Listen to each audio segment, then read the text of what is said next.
warahmatullahi wabarakatuh. Kita ketemu lagi di pelajaran matematika ya, bersama Ibu Haifa. Oke, kali ini materi yang akan kita bahas adalah himpunan kuasa. Ini sifat terakhir dari himpunan ya. Kemarin kan kita udah bahas 3 sifat himpunan yang lain. Yang sekarang ini yang keempat ya, yang akan Ibu bahas secara detail. Ibu mohon kalian perhatikan baik-baik videonya, jangan ada yang dilewat. Dengarkan penjelasan Ibu dengan seksama. Kalau ada yang perlu dicatat di bukunya, yang penting-pentingnya. Kalau ada yang belum paham ditanyakan ke Ibu ya, bisa lewat japri atau bisa di grup. Oke ya, kita mulai. Jadi himpunan kuasa itu adalah, perhatikan sini, himpunan kuasa adalah himpunan dari himpunan bagian, intinya gitu. Jadi himpunan kuasa itu isinya adalah himpunan-himpunan bagian. Nih, misalkan ada himpunan A. Himpunan kuasa dari himpunan A adalah himpunan-himpunan bagian dari A. Ya. Jadi intinya ini aja deh. Himpunan kuasa itu isinya adalah himpunan bagian. Himpunan bagian. Dilambangkannya dengan P besar dan nama himpunannya, ya. Jadi kalau misalnya gini ada tulisan P, terus di sininya B, berarti ini namanya himpunan kuasa dari himpunan B. Ya. Nah, sekarang kalau banyaknya himpunan kuasa, ingat, sama seperti yang kemarin, kalau banyak anggota itu lambangnya dengan N kecil. Kalau ini adalah himpunan kuasanya, berarti kalau banyaknya himpunan kuasa itu dilambangkannya dengan gini, N kecil. Berarti ini banyak dari anggota himpunan kuasa himpunan B, ya. Intinya itu. Oke. Sekarang biar lebih jelas, kita lanjutkan ke himpunan bagian. Ya, jadi kan gini, tadi itu Ibu udah jelasin bahwa himpunan kuasa itu isinya adalah himpunan bagian. Nah, sekarang kita bahas apa itu himpunan bagian. Jadi himpunan bagian itu seperti yang kemarin kita udah pernah kan ya, secara globalnya himpunan bagian itu dilambangkan dengan ini, seperti ini. Ini namanya himpunan bagian. Nah, ketika ada 2 himpunan, contoh di sini ada himpunan A dan himpunan B. Ya. Misalkan himpunan A itu isinya 1, 2, 3. Kemudian himpunan B anggotanya 1, 2. Bisa kita tulis bahwa himpunan B adalah, ya ini B ya, himpunan B adalah himpunan bagian dari A. Kenapa? Karena semua anggota di himpunan B 1 dan 2 ada di dalam himpunan A, ya kan? Nih, di sini ada 1 dan 2, di sini juga ada 1 dan 2. Ya, jadi himpunan bagian itu adalah suatu himpunan A atau suatu himpunan yang anggotanya ada pada himpunan yang lain. Nah, sekarang kita bisa nentuin nih jumlah himpunan bagian. Ini rumusnya, ingat-ingat. Jumlah himpunan bagian itu adalah 2 pangkat N. Jadi, kita bisa membuat himpunan bagian. Ya, yang pertama kalian harus tahu dulu cara mencari jumlah himpunan bagian 2 pangkat N. Contoh kayak gini misal.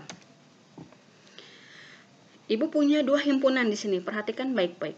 Ada himpunan A, ada himpunan B. Kita bahas himpunan A dulu ya. Himpunan A itu anggotanya adalah 1 dan 2. Berarti berapa jumlah himpunan A?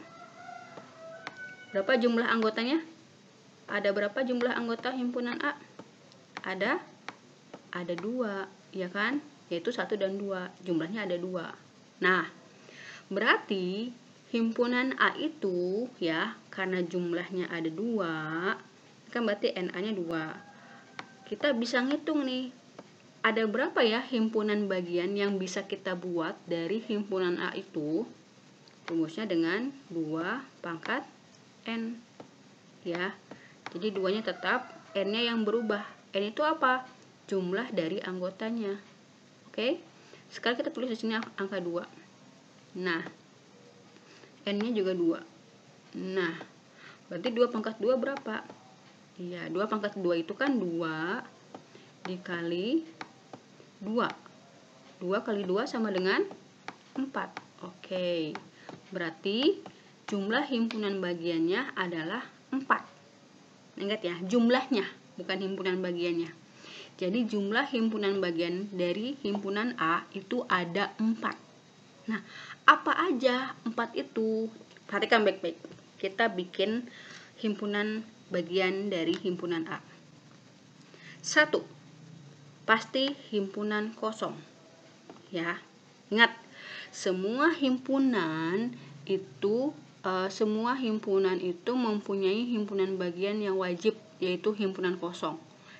Jadi himpunan kosong itu adalah himpunan bagian dari semua himpunan. Ya, setiap himpunan pasti salah satu himpunan bagiannya adalah himpunan kosong. Ini wajib. Himpunan kosong 1. Oke. Sekarang perhatikan di sini. Ini kan ada 2 anggota kan, ya. Berarti di antara himpunan bagian itu ada yang anggotanya 1, ya, ada yang anggotanya 2.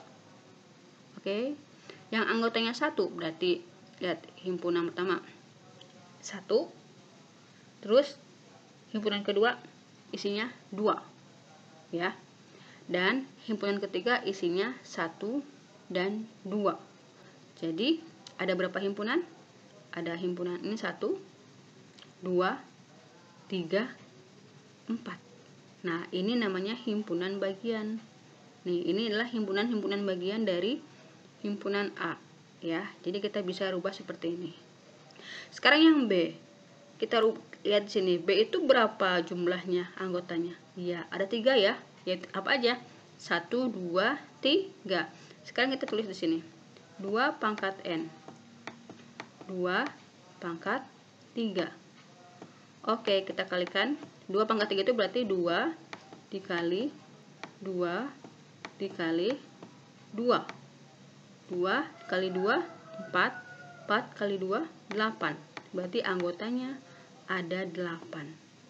Apa aja 8 itu? 1, pasti himpunan kosong. Sip. Sekarang ini kan ada 3 nih anggotanya. Berarti ada himpunan yang anggotanya cuma 1, ada himpunan yang anggotanya 2, ada himpunan yang anggotanya 3. Jadi gitu seterusnya, ya. Misal ada himpunan C, anggotanya ada 4.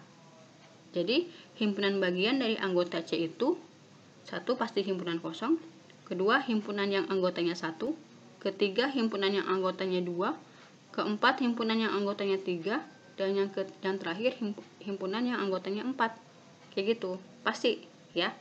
Jadi himpunan kosong, himpunan yang anggotanya 1 berarti 1 aja, 2 aja, 3 aja. Oke. Buku nggak ada 4, ya ngapain ada 4, orang di sini cuma sampai 3. Gitu ya. Sekarang yang 2 anggota. Berarti kalau 2 anggota lihat sini. Dari awal dulu kita bikinnya ya. 1 sama 2. Oke, udah. Terus 1 sama 3. Oke, udah bisa. Bu, kalau berarti udah selesai ya. Nggak ada lagi kan ya? Nggak mungkin 1 sama 1. Nah, sekarang pindah ke 2. 2 sama 3. Oke. Bu, bisa nggak 2 sama 1? Oke, 2 sama 1 itu kan sama. Kayak 1 sama 2. Sama aja. Oke, sekarang kalau 3. Bu, 3 sama 1. 3 sama 1 udah kan? 1 sama 3. 3 sama 2. Udah 2 sama 3. Ya, jadi nggak usah diulang. Nggak usah dibalik juga. Cukup. Oke. Jadi yang isinya 2 itu ada 1,2, 1,3, 2,3. Ya, sekarang yang isinya 3 pasti 1, 2, 3. Kita hitung apakah ada 8 semuanya. 1, 2, 3, 4, 5, 6, 7, 8. Ya, itu adalah cara mencari himpunan bagian. Nah, kalau kamu masih belum paham di pembahasan yang ini, yang mencari himpunan, kalian boleh ulang ini video ini, yang ini, bagian ini. Dengarkan baik-baik dan pahami sampai kalian paham. Kalau udah beberapa kali kalian perhatikan, kalian mencoba memahami dan belum paham juga, boleh tanyakan ke ibu ya.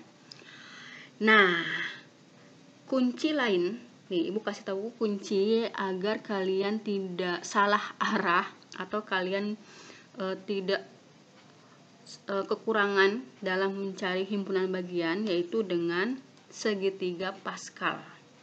Ini namanya segitiga Pascal ya.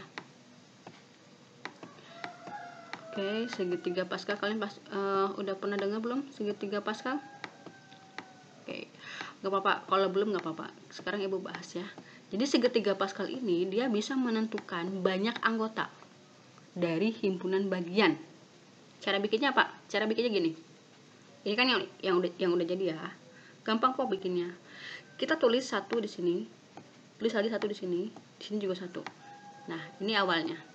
Sekarang tulis satu di sini, 1 tambah 1 2 ya, terus di tengah. Di sini 1 ya. Jadi di ujung pasti angka 1. Sekarang di sini lagi tulis 1 tambah 2 3. Oke, terus di sini 3. 2 tambah 1 3. Oke, terus di sini 3. Sini ujungnya lagi 1. Gitu ya. Lihat nih, kita lanjutin di sini ya. 1 terus di sini 1. 1 tambah 3 4. 3 tambah 3 6. 3 tambah 1 4. Sini 1. Terus seterusnya dan seterusnya. Begitu cara bikin segitiga Pascal. Oke, sekarang apa fungsinya sih Bu segitiga ini? Ya nggak apa? Kita coba misalnya dari yang ini nih, yang baris ketiga ini. Nah, ini itu lihat, ini kan anggota, ini kan misalnya gini. Ini adalah himpunan A contoh, ada 2 anggota. Nah, berarti pakainya yang ini, yang ininya 2. Berarti ini 3 anggota, ini 4 anggota, ini 5 anggota, ini 6 anggota. Ya. Kayak misalnya kayak gini. Kita ambil ya. Ini yang 2 anggota itu kan 1 2 1. Kita lihat yang di sini. Ini kan himpunan A, isinya 2 anggota kan. Nah, kalau segitiga Pascal itu kan pasti 1 tadi 1 2 1 kan, yang 2 anggota itu. Maksudnya apa? 1 2 1 itu. Jadi satunya adalah himpunan kosong. Ya.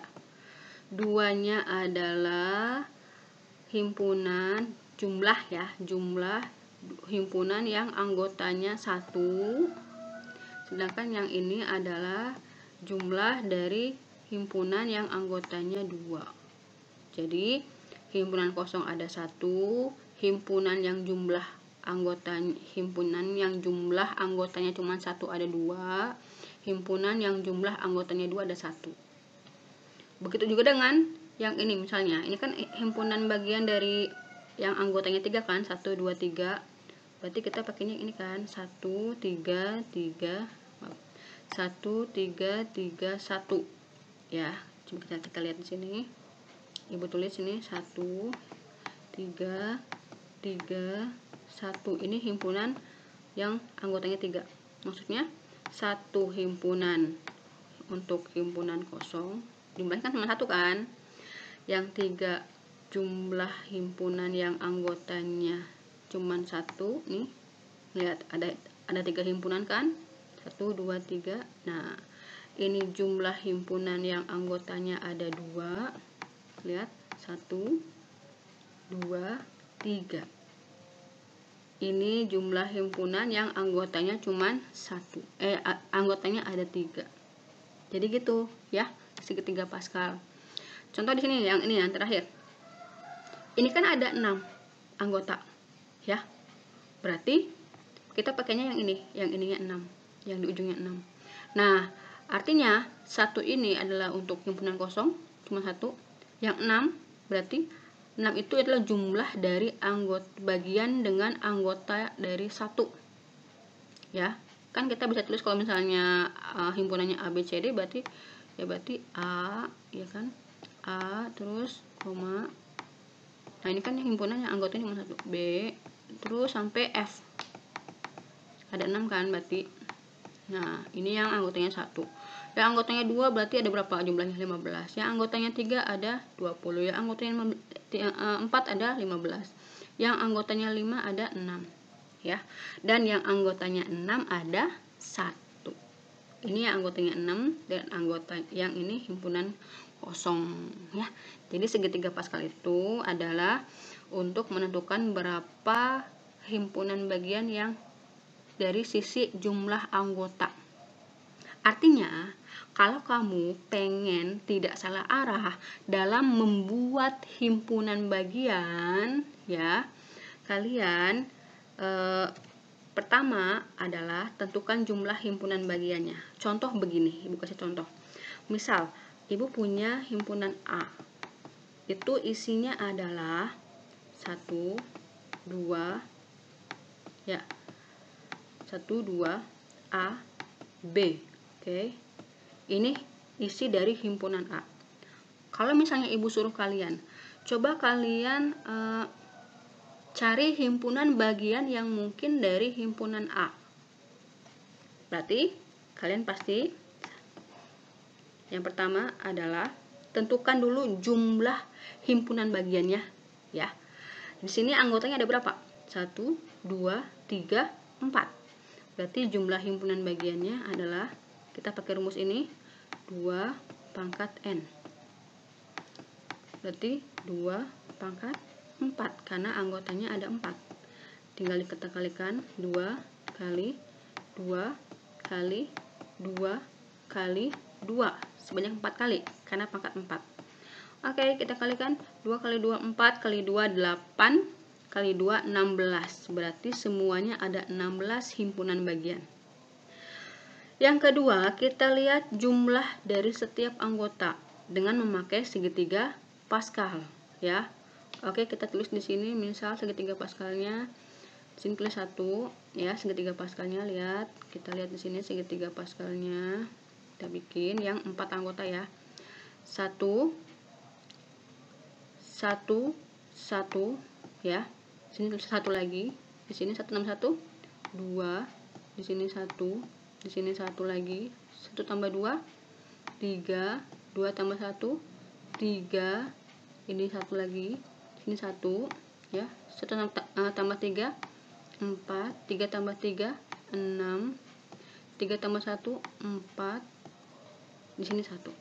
Nah, ini kan udah 4 nih, berarti ini yang 4 anggota. 1 4 6 1. Berarti himpunan 01 yang 4-nya yang anggotanya ada 1 ya. Yang anggotanya ada 1 itu ada 4. Oke. Yang anggotanya 1 itu ada 4. Terus yang anggotanya ada 2 itu ada 6 himpunan, ada 6 himpunan, ada 4 himpunan. Yang anggotanya ada 3, yang anggotanya ada 3 ada 4 himpunan. Yang anggotanya ada 4 ada 1 himpunan ya. Yang anggotanya ada 3 itu ada 4 himpunan. Yang anggotanya ada 4 ada 1 himpunan. Nah, udah ketemu jumlah per itunya, tinggal kalian bikin aja. Sekarang yang ini yang 1 anggota kan himpunan kosong, tulis himpunan kosong. Terus yang 1 anggota apa aja, berarti himpunan apa? Himpunan 1 ya. Terus yang isinya 2, yang isinya A, yang isinya B masing-masing. Terus yang 2 anggota berarti apa? 1 sama 2, 1 sama A, 1 sama B, 2 sama A, 2 sama B, terus A sama B, 6 kan. Terus yang isinya 3 berarti 1 2 A, 1 2 B, terus 1 A B, 2 A B ya. Kayak gitu, oke. Sekarang yang isinya 4 ada 4, 1 2 A B. Gitu ya. Nah, itu cara mencari himpunan bagian. Bingung? Nggak apa-apa. Kalian perhatikan lagi himpunannya sebelum mengerjakan CBT. Ingat, Ibu kasih waktu lama kan buat kalian ngerjain CBT ya. Misal, Ibu jadwalnya jam 9 atau jam 10. CBT-nya nggak akan selesai 1 jam. Maksudnya, Ibu nggak ngasih waktu 1 jam. Ibu ngasih waktu sampai sore, sampai besok. Biar apa? Biar kalian perhatiin dulu materinya ya. bukan berarti harus ditunda-tunda ya. Jadi materinya pahamin dulu, udah paham, siap ngerjain CBT, siap. Jangan asal ngerjain CBT-nya, karena CBT itu kan nanti hasilnya nilai ya. Oke, paham ya. Nah, jadi misalkan ada himpunan A ya, maka PA itu adalah himpunan kuasa dari A. Sedangkan NA itu adalah jumlah dari himpunan A. Dan jumlah dari himpunan kuasa itu adalah 2 pangkat N. Jadi, contoh gini ya, Ibu belum jelasin kan tadi himpunan kuasanya gimana. Kayak misalnya kayak tadi, himpunan A. Oke, kita tulis di sini 1 sama 2. Ini kan yang 2 anggota ya. Nah, himpunan bagian dari himpunan A itu apa aja tadi? Ada himpunan kosong ya kan. Terus himpunan yang anggotanya 1 ada 2 biji ya, yaitu 1 terus 2. Nah, terus yang anggotanya ada 2 ada 1 2. Nah, jumlahnya ini kan Ibu udah kasih tahu ya tadi caranya. Oke, nah sekarang ini kan ada 4 nih himpunan bagiannya. Maka himpunan kuasa dari himpunan A itu adalah, jadi gini himpunan kuasanya. Himpunan, tulis di sini, kurung kurawal, isinya apa aja? Isinya himpunan bagian dari A. Jadi di dalam himpunan ada himpunan. Nah, ini himpunan kosong, tulis. Ini himpunan yang isinya 1. Ini himpunan yang isinya 2. Ini himpunan yang isinya 1,2. Terus udah gitu kasih lagi sini kurung kurawal karena ini himpunan. Nah, ini namanya himpunan kuasa. Jadi himpunan kuasa itu isinya adalah himpunan-himpunan bagian. Kalau di sini ada himpunan A, berarti himpunan kuasa dari himpunan A artinya adalah himpunan, karena pakai kurung kurawal, dari himpunan-himpunan bagian A. Sekarang kalau jumlahnya, jumlah himpunan kuasa dari ini misalnya, lihat, kalau jumlah kita tulis ada berapa anggotanya, 1 2 3 4, berarti ada 4. Nah, karena isinya adalah himpunan bagian, sedangkan kita tahu rumus cari himpunan bagian itu adalah 2 pangkat N, rumusnya juga sama. Karena isinya kan sama himpunan bagian, berarti rumusnya sama.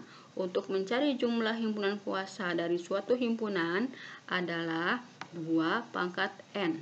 Sama seperti kita mencari berapa jumlah himpunan bagian dari suatu himpunan. Oke? Pusing ya? Gak apa-apa. Enggak apa-apa. Kalau kalian pusing gak apa-apa.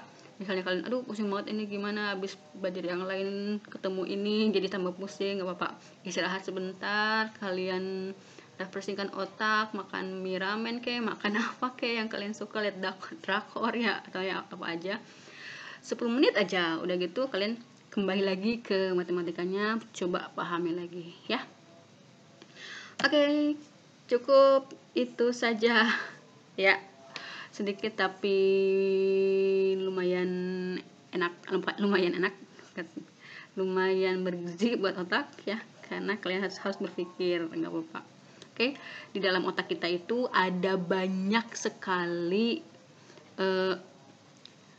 urat-urat yang terhubung ketika kita berpikir tentang sesuatu ya, dan itu mempunyai frekuensi yang sangat besar, lebih dari memori yang ada di dalam komputer ya. Otak kita itu luar biasa karena diciptakan oleh yang maha luar biasa. Komputer itu ciptaan manusia dan kita adalah manusia. Berarti otak kita sebenarnya, otak kalian juga, otak ibu juga, dan siapapun itu ciptaan Allah, kalau digunakan dengan baik itu akan menghasilkan sesuatu yang luar biasa ya. Dan intinya kita selalu berusaha agar kita pasti bisa, karena Allah akan memberikan jalan untuk yang mau berusaha, itu kuncinya ya. Oke, sekian dari materi hari ini cukup sekian. Selamat belajar. Wassalamualaikum warahmatullahi wabarakatuh.